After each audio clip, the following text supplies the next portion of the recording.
आप देखेंगे कि पहली घंटी कितने बजे शुरू होती थी? 9:30 बजे। कैलेंडर उठा के देख लीजिए अधिसूचना का। और 8वीं घंटी कब खत्म होती थी? 3:30 बजे। बस अब वो पहली घंटी 9:30 से की बजाय 10 बजे शुरू होगी, और 8वीं घंटी जो 3:30 बजे खत्म होती थी वो 4 बजे खत्म होगी। सदन के पटल पर दिया गया वक्तव्य आधिकारिक वक्तव्य होता है मुख्यमंत्री जी का। और उन्होंने कहा कि विद्यालय का टाइमिंग 10 से 4 होना चाहिए, 9 से 5 नहीं चलेगा। और माननीय मुख्यमंत्री जी के आदेश को धता बताते हुए शिक्षा विभाग के पदाधिकारी ने टाइमिंग 9 से 5 ही बनाए रखा। जो होगा 10 बजे से लेकर के 4 बजे तक के लिए। और शिक्षकों, सुनो, आप नहीं जानते हैं शिक्षकों को, अरे सुनिए भाई, नहीं सुनिएगा तो नहीं बोलेंगे। अरे आप तक पढ़े नहीं हैं। अधिकारी अपना मन से काम करते हैं। क्या लगता है बिहार में अफसरशाही हावी है, बहुत ज्यादा है, गुंडा राज है। समझ से परे है। आखिर शिक्षकों को दिक्कत क्या है? सुबह 9 से क्लास चले या 10 बजे से, शिक्षकों का काम तो पढ़ाना है। 4 बजे तक पढ़ाना हो या 5 बजे तक, शिक्षकों का तो काम ही होता है शिक्षा दान। तो आखिर शिक्षक इतने नाराज क्यों हैं, परेशान क्यों हैं? भारत में हर पेशे के लोग 8 घंटे ड्यूटी करते हैं। अगर शिक्षा विभाग सुबह 9 से 5 बजे तक ड्यूटी करने को कह रहा है तो ये तो 8 घंटे ही हुआ ना। तो क्या शिक्षक 8 घंटे भी ड्यूटी नहीं करना चाहते हैं? ये तो हद हो गई। सुना था शिक्षक देश का निर्माता होता है। शिक्षक नहीं तो देश खंड खंड हो जाता है। यही शिक्षक आज अपने बच्चों को क्या सिखा रहे हैं? क्या आप काम का घंटा सिर्फ 6 घंटे होने चाहिए? अगर दूसरे विभाग के कर्मचारी 8 घंटे ड्यूटी करते हैं तो शिक्षक क्यों अपने लिए सिर्फ 6 घंटे की मांग कर रहे हैं? बिहार ही नहीं बल्कि देश के हर भाग में प्राइवेट स्कूल के टीचर सिर्फ 8 ही नहीं बल्कि उससे भी ज़्यादा समय तक ड्यूटी करते हैं। तो बिहार के सरकारी या होने वाले सरकारी टीचर अपने लिए विशेष मांग क्यों कर रहे हैं? इन शिक्षक महोदय को आप खुद सुनिए।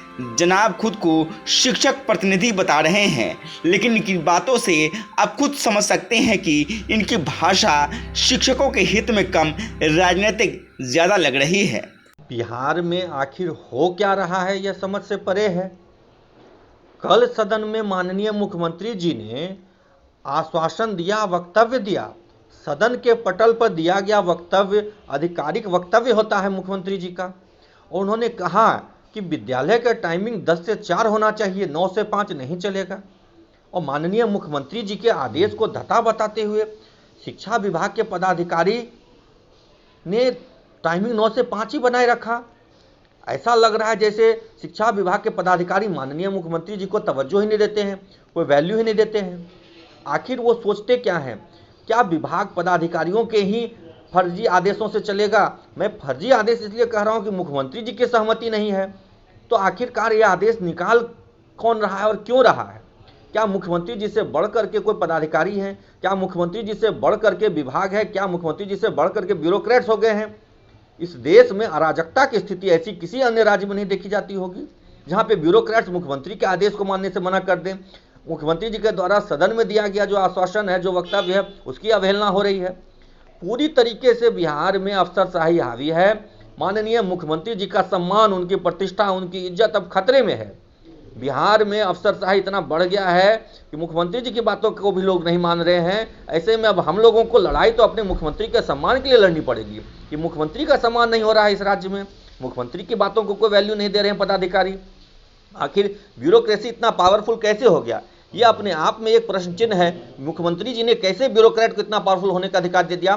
मैं चाहता हूं कि सदन में इस बात की समीक्षा हो, इस पर चर्चा हो और निर्णय ले सदन कि आखिर यह राज्य कैसे चलेगा। किसी ब्यूरोक्रेट के फरमानों से चलेगा या सरकार के दिए गए आदेश निर्देश के अनुसार चलेगा? ड्यूटी का घंटा बढ़ा तो शिक्षक परेशान हो गए। शिक्षा विभाग के अपर मुख्य सचिव के पाठक को तानाशाह बताने लगे। पहले बीजेपी शिक्षकों के साथ थी तो अब आरजेडी। वाम विधायक पहले भी शिक्षकों के पक्ष में थी और आज भी है। व्यक्तिगत रूप से हर दल के विधायक के पाठक का विरोध कर रहे हैं और उनके फरमानों को तानाशाही बता रहे हैं। इसको लेकर खूब राजनीति भी हो रही है। मान रहे हैं, अवहेलना कर रहे हैं, क्या कहेंगे मैडम इस पे? मुख्यमंत्री बढ़ावा दिए हैं अधिकारी लोग, इसीलिए मुख्यमंत्री की बात कोई नहीं मान रहा है। वो अपना काम लोग करता है, अधिकारी लोग अपना मन से काम करते हैं। क्या लगता है बिहार में अफसरता ही हावी है बहुत ज्यादा? सही है, गुंडा राज है, गुंडा राज आ गया है। आपके समय मैडम शिक्षा मंत्री भी थे, उस समय भी बात नहीं मानी जाती थी के पाठक के द्वारा।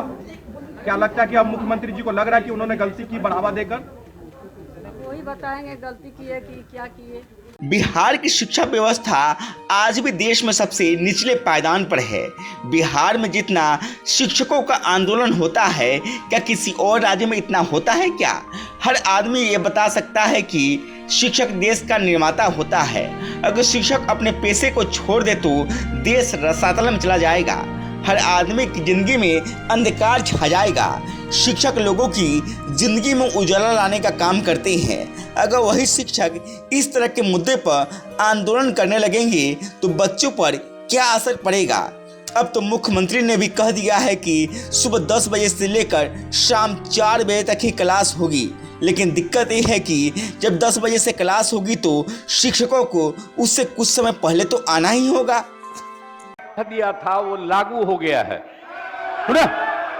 अरे जानोगे? अरे सुनिए भाई, अरे सुनिए, माननीय मुख्यमंत्री बोल रहे हैं। हल्ला करिएगा खाली कि सुनिएगा? पूरी बात सुनिए। हल्ला करिएगा कि खाली सुनिएगा? कल ही हमने कह दिया है, आप जान लीजिए, जो होगा 10 बजे से लेकर के 4 बजे तक के लिए। और शिक्षकों, सुनो, आप नहीं जानते हैं शिक्षकों को, अरे सुनिए भाई, नहीं सुनिएगा तो नहीं बोले। अरे आप तक पढ़े नहीं हैं, सुना करिए ना। आप जानते हैं ना। सुनिए, हम कह रहे हैं, ध्यान सुन लीजिए। कल ही हमने कह दिया है पढ़ाई का तो 10 से 4, लेकिन टीचर्स को, जो बच्चे 10 बजे से पढ़ेंगे तो टीचर को 15 मिनट पहले आ जाना चाहिए। यही तरीका है। अरे क्या बात करते हैं? 10 बजे लड़का आकर के बैठेगा और वो 10 मिनट पहले नहीं आएगा। टीचर भी 15 मिनट पहले आ जाएगा ताकि बच्चों की पढ़ाई 10 बजे से और 4 बजे तक पढ़ाई पूरी हो जाएगी, तो वो 15 मिनट के बाद चला जाएगा। यही है नियम पहले से। इसका मतलब आप लोगों को पढ़ाई से कोई मतलब नहीं रहा। हमको लगता है इन लोगों को मालूम नहीं है। टीचर को हमेशा बच्चियों के 10 मिनट 15 मिनट पहले स्कूल में आना पड़ता है, तो उसको तो 15 मिनट पहले आ ही जाना पड़ेगा कॉलेज में। और जब सारे बच्चे को भेज देगा, उसके बाद उसके 10-15 मिनट के अंदर चला जाएगा। यही तरीका है, यही हमने कह दिया। चलिए अपने स्थान पर जाइए, अपने स्थान पर बैठिए। तय है, कोई इधर उधर नहीं करेगा, और कोई इधर उधर करेगा तो एक्शन होगा। अरे आप जानिए ना, पहले कुछ पढ़े हैं कि नहीं पढ़े? अब हम नहीं सुनेंगे आप। सत्यदेव जी अपने बिहार का हर आदमी आज अपने बच्चों को प्राइवेट स्कूल में पढ़ाना चाहता है। हालांकि जब से के पाठक ने शिक्षा विभाग में योगदान दिया है, तब से माहौल में परिवर्तन महसूस हो रहा है। अब शिक्षक टाइम से स्कूल आने लगे हैं। अब स्कूल में टाइम से क्लास भी लगती है। जो पाठ पढ़ाना होता है, शिक्षक पहले खुद पढ़कर आने लगे हैं। आखिर ये परिवर्तन सिर्फ के पाठक के आने से ही हो गया या कुछ और बात है? दरअसल के पाठक ने शिक्षा विभाग में कार्य संस्कृति को बहाल किया है। वो गांव-गांव जाते हैं, हर स्कूल का दौरा करते हैं, वहाँ क्या चल रहा है, शिक्षक किस तरह पढ़ाते हैं, इसकी वो खुद मॉनिटरिंग करने लगे हैं। जो गलत करता है उस पर तुरंत एक्शन भी होने लगा है। इससे कुछ शिक्षक घबरा गए हैं। वो सालों से शिक्षक होने के बाद भी अपनी पहुंच की वजह से सिर्फ राजनीति करते रहे हैं, लेकिन उन्हें अब पढ़ाना पड़ रहा है तो उनके पेट में दर्द होने लगा है। वो चाहते हैं कि किसी भी तरह से के पाठक की शिक्षा विभाग से विदाई हो जाए। इसके लिए वो आंदोलन चला रहे हैं। जबरन शिक्षक संघों को भी अपने आंदोलन में जोड़ लिया है। हालांकि आज भी जो सही टीचर है उनका ध्यान सिर्फ और सिर्फ पढ़ाने में लग रहा है। वो चाहते हैं कि के पाठक शिक्षा विभाग में बना रहे ताकि सच्चे अर्थों में फिर से बिहार में शिक्षकों की इज्जत बहाल हो। नहीं तो आज कुछ शिक्षकों की वजह से पूरा शिक्षा पेशा बदनाम हो रहा है और लोग सरकारी स्कूलों को छोड़कर प्राइवेट स्कूलों की तरफ मुंह मोड़ने लगे हैं। अगर के पाठक कुछ और साल शिक्षा विभाग में रह गए तो ये तय मानिए कि फिर से बिहार के सरकारी स्कूलों की बहार आएगी और निजी स्कूलों को छोड़कर लोग अपने बच्चों को सरकारी स्कूल में फिर से भेजने लगेंगे। गांव तक बिहार की रिपोर्ट। अगर आपने हमारे चैनल को सब्सक्राइब नहीं किया है तो सब्सक्राइब करें, साथ ही वीडियो को लाइक शेयर और कमेंट करें। धन्यवाद।